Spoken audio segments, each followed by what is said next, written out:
ଆସନ୍ତୁ ଜାଣିବା ଆଜିର ରାଶିଫଳ। ମେଷ, ଆଜି ଆପଣଙ୍କ ମାନସିକ ଶକ୍ତି ଏହାର ଚରମ ସୀମାରେ ରହିବ। ଆପଣଙ୍କୁ ଅସୁବିଧା ଅବସର ଭଳି ଲାଗିବ ଏବଂ ଏହା ଆପଣଙ୍କ ପାଇଁ ବହୁତ ଫଳଦାୟକ ହେବ। ବିପଦ ସହ ସଂଗ୍ରାମ କରିବାର ଆପଣଙ୍କର ଏହି ସ୍ୱଭାବ ଆପଣଙ୍କୁ ଆଗେଇ ନେବ। ବୃଷ, ଆଜି ଆପଣଙ୍କ ନିଜ ସବୁ ସମସ୍ୟାକୁ ସମାଧାନ କରିବା ଚେଷ୍ଟାରେ ଲାଗିଯିବେ। ଏହି ସମୟରେ କୌଣସି ରୋଗ କିମ୍ବା ବିଷୟକୁ କେବଳ ଉପରେ ସମାଧାନ କରନ୍ତୁ ନାହିଁ, ଏହାର ମୂଳୋତ୍ପାନ କରିବାକୁ ଚେଷ୍ଟା କରନ୍ତୁ। ମିଥୁନ, ଆଜି ଆପଣଙ୍କ ଆତ୍ମବିଶ୍ୱାସ ଏହାର ଚରମ ସୀମାରେ ରହିବ।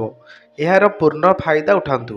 ଆପଣ ନିଜର ଆତ୍ମବିଶ୍ୱାସ ଏବଂ ସକାରାତ୍ମକ ଭାବନା ଦ୍ୱାରା ଅନ୍ୟମାନଙ୍କୁ ପ୍ରଭାବିତ କରିପାରିବେ।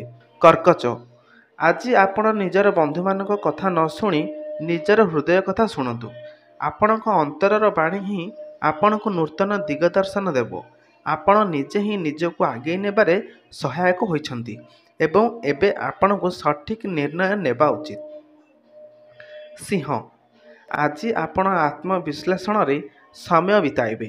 ଆପଣ କେତେ କଠିନ ପରିଶ୍ରମ କରି ଆଜି ପ୍ରତିଷ୍ଠିତ ହୋଇପାରିଛନ୍ତି ସେ ବିଷୟରେ ଚିନ୍ତା କରିବେ ଏବଂ ଭବିଷ୍ୟତରେ କ'ଣ କରିବେ ମଧ୍ୟ ଯୋଜନା କରିବେ। ଆପଣ ଭବିଷ୍ୟତରେ ଉପଯୁକ୍ତ ପାଇବା ପାଇଁ ଏହା ସାହାଯ୍ୟ କରିବ। କନ୍ୟା, ଆଜି ଆପଣଙ୍କ ଆତ୍ମବିଶ୍ୱାସ ଖୁବ୍ ଉଚ୍ଚରେ ରହିବ। ଆପଣଙ୍କର ଖୁବ୍ କାର୍ଯ୍ୟଦକ୍ଷତା ପାଇଁ ପ୍ରଶଂସାଭାଜନ ହୋଇଛନ୍ତି। ଏହି ପ୍ରକାର କାର୍ଯ୍ୟଦକ୍ଷତାକୁ ଚିନ୍ତା କରି ଆପଣ ସମାଧାନ କରିପାରିନଥିବା ସମସ୍ୟାର ସମାଧାନ ପନ୍ଥା ବାହାର କରନ୍ତୁ। ତୁଳା, ଆପଣଙ୍କ ସୁଖ ସମ୍ବଳ ଆପଣଙ୍କୁ ବହୁତ ସାହାଯ୍ୟ କରିବ। ଆପଣ ଯାହା କିଛି ଆଜି କରନ୍ତୁ ନା କାହିଁକି ଆପଣଙ୍କ ଅନ୍ତର ଆତ୍ମା ଇଚ୍ଛାନୁଯାୟୀ କାମ କରନ୍ତୁ। ଆପଣ କୌଣସି ବିପଦକୁ ଡରିବେ ନାହିଁ। ବିଛା, ଆଜି ଆପଣ ଦାୟିତ୍ୱର ସହ କିଛି କାମ କରିବାରେ ଅସୁବିଧା ହେବ। ଆପଣ ନିଜ ବୁଦ୍ଧି ପ୍ରୟୋଗ କରି କାର୍ଯ୍ୟ କରନ୍ତୁ କିନ୍ତୁ ଧୀରେ ମସ୍ତିଷ୍କରେ ଯୋଜନା କରନ୍ତୁ। ଶେଷରେ ଦେଖିବେ ଆପଣ ସମସ୍ତ କାର୍ଯ୍ୟ ସୁରୁଖୁରୁରେ କରିପାରିବେ।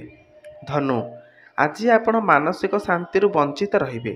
କୌଣସି ମନୋରଞ୍ଜନ କାର୍ଯ୍ୟରେ ଭାଗ ନେଲେ ବହୁତ ଉତ୍ତମ। ପରିବାର ସଦସ୍ୟ କିମ୍ବା ସାଥୀମାନଙ୍କ ସହ ବାହାରେ ଭ୍ରମଣ କରନ୍ତୁ। ମକର, ଆଜି ଦିନରେ ଆପଣ ଅତି ସାବଧାନରେ ସମସ୍ତ କଥା ଚିନ୍ତା କରିବେ।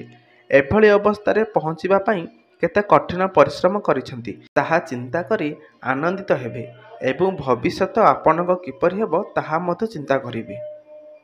କୁମ୍ଭ, ଆଜି ଆପଣ ନିଜର ଅତୀତ କଥା ମନେ ପକାଇ ଖୁସି ରହିବେ।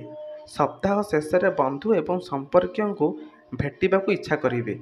ଏହା ଆପଣଙ୍କୁ ବିଗତ ଦିନର ସ୍ମୃତିଚାରଣ କରିବାରେ ସାହାଯ୍ୟ କରିବ।